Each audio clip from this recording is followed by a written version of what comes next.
लोकशाहीचा बुलंद आवाज, रिपब्लिकन वार्ता, महाराष्ट्र. वसईत संतापजनक घटना. जुन्या वादातून 4 वर्षीय चिमुरड्याला जमिनीवर आपटले. पालघर जिल्ह्यातील वसई परिसरातून माणुसकीला काळिमा फासणारी धक्कादायक घटना समोर आली आहे. जुन्या वैयक्तिक वादातून एका निर्दयी व्यक्तीने अवघ्या 4 वर्षांच्या निष्पाप चिमुरड्याला लक्ष्य करत अमानुष कृत्य केल्याने परिसरात संतापाची लाट उसळली आहे. मिळालेल्या माहितीनुसार आरोपी संदीप पवार याचे पीडित मुलाचे वडील यांच्यासोबत पूर्वीपासून वाद होते. या वादाचा राग मनात धरून आरोपीने सूड उगवण्यासाठी थेट लहान मुलालाच लक्ष्य केले. घटनेच्या वेळी विघ्नेश नावाचा 4 वर्षाचा मुलगा रस्त्यावर खेळत होता. याचवेळी आरोपीने त्याला रिक्षातून ओढत बाहेर काढले आणि अत्यंत निर्दयीपणे उचलून जोरात जमिनीवर आपटले.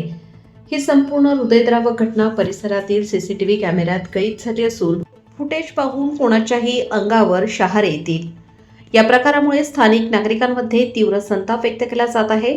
मोठ्यांच्या वादात निष्पाप बालकाला लक्ष्य केल्याने आरोपी विरोधात कठोर कारवाई करण्याची मागणी जोर धरत आहे. सदर प्रकरणाचा तपास पोलीस करत असून आरोपी विरुद्ध कडक कारवाई होण्याची शक्यता व्यक्त केली जात आहे. रिपब्लिकन वार्ता न्यूज महाराष्ट्रासाठी नाशिक शहर प्रतिनिधी विवेक बनकर. Subscribe now and press the bell icon. Never miss an update.